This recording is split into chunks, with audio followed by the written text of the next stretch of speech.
കേരള ശാസ്ത്ര സാഹിത്യ പരിഷത്ത് നാദാപുരം റോഡ് യൂണിറ്റിന്റെ നേതൃത്വത്തിൽ ആരംഭിക്കുന്ന ജെസി ബോസ് ജൈവ കുടുംബ കൃഷി കൂട്ടായ്മയുടെ ഉദ്ഘാടനം കൃഷിമന്ത്രി കെ.പി. മോഹനൻ നിർവഹിച്ചു.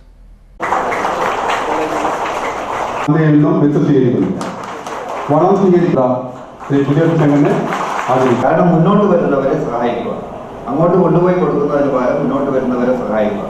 എന്ത് സഹായവും ചെയ്യാൻ നിങ്ങൾ ചെയ്യാം. പ്രത്യേകിച്ച് പുതിയ രീതിയിലുള്ള ഫാമിംഗ് ഒക്കെ തന്നെ ഉണ്ട്.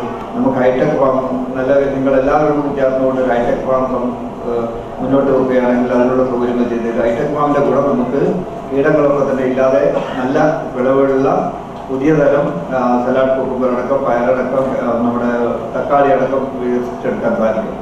അതിൽ വികസിപ്പിച്ചെടുക്കുന്ന ഒരു തക്കാളി 300 ഗ്രാം വരെ തൂക്കമുണ്ട്. 3 തക്കാളി ഉണ്ടെങ്കിൽ 1 കിലോഗ്രാം.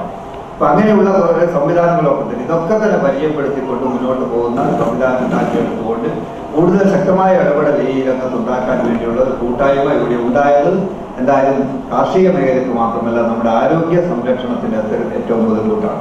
അതുകൊണ്ട് കുടുംബകൃഷി വർഷം ജൈവ കൃഷി വർഷവും കൂടി ആക്കി മാറ്റുന്നതിനുള്ള തയ്യാറെടുപ്പിന് മുന്നോട്ട് വന്ന ഡോക്ടർ ജെസി ബോസ് ജൈവ കുടുംബ കൃഷി കൂട്ടായ്മയ്ക്ക് എല്ലാവിധ ആശംസകളും അറിയിക്കാം. പച്ചക്കറിയിൽ സ്വാശ്രയത്വം നേടുന്നതിനുള്ള മാതൃകാപരമായി ഈ പദ്ധതിക്ക് സംസ്ഥാന കൃഷി വകുപ്പ് എല്ലാ സഹായവും നൽകുമെന്ന് മന്ത്രി പറഞ്ഞു. CK നാണു MLA അധ്യക്ഷത വഹിച്ച ചടങ്ങിൽ പ്രൊഫസർ K. പാപ്പൂട്ടി പദ്ധതി വിശദീകരിച്ചു. വിത്ത് വിതരണം കൃഷി അസിസ്റ്റന്റ് ഡയറക്ടർ P. ഡോളി നിർവഹിച്ചു. ജൈവ കൃഷിയെക്കുറിച്ച് മുൻ കൃഷി ഓഫീസർ K. ബാലൻ ക്ലാസ് എടുത്തു. Onchiyam panchayat president P. Jayarajan, Chorode panchayat president A. Aboobacker, Atmavidya Sangham unit president P. Mohanan തുടങ്ങിയവർ സംസാരിച്ചു.